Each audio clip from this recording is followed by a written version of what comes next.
అండి రీసెంట్‌గా మయన్మార్‌లో దారుణంగా చూసాం కదా! భూకంపం వచ్చిందండి. రిక్టర్ స్కేల్ పైన అయితే దాదాపు 7.7 హై వచ్చిందంట. అంత అంటే మామూలు విషయం కాదు. 5, 6 వస్తేనే అసలు మామూలుగా ఉండదు ఎవరు. అందుకే చూసాం మనం కొన్ని వీడియోలు బయటకొచ్చాయి. పెద్ద ఒక బిల్డింగే కుప్పకూలిపోవడం చూసాం మనమైతే. ఒక పెద్ద 5 స్టార్ హోటల్ ఏదో గాని అదైతే షేక్ వచ్చి పైనుంచి పూల్‌లో నుంచి వాటర్ కింద పడడం చూసాం. అంత షేక్ అయింది. మరి ఆ బిల్డింగు మరి ఫ్యూచర్‌లో ఉంటదో లేదో తెలీదు గానీ చాలా దారుణమైన విషయం. దాదాపు 1600 మంది దాకా చనిపోయారంట. ఇప్పటి వరకు వెతికి తీస్తా ఉన్నారు ఇంకా చాలామంది మనుషులనైతే.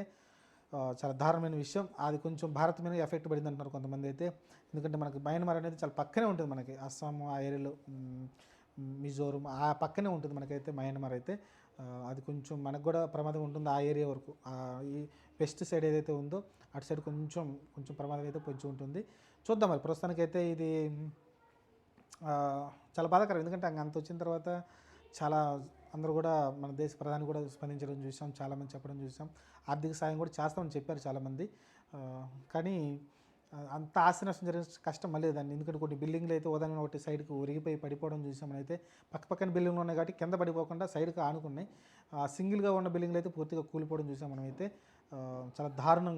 ఇంతకుముందు కూడా మన ఇండియాలో కూడా ఒకసారి రావడం చూసాం. ఏదైనప్పటికీ ఓవరాల్ చూసుకుంటే మయన్మార్ ఏదైతే జరిగిందో అసలుకి దారుణం. సరే చూద్దాం.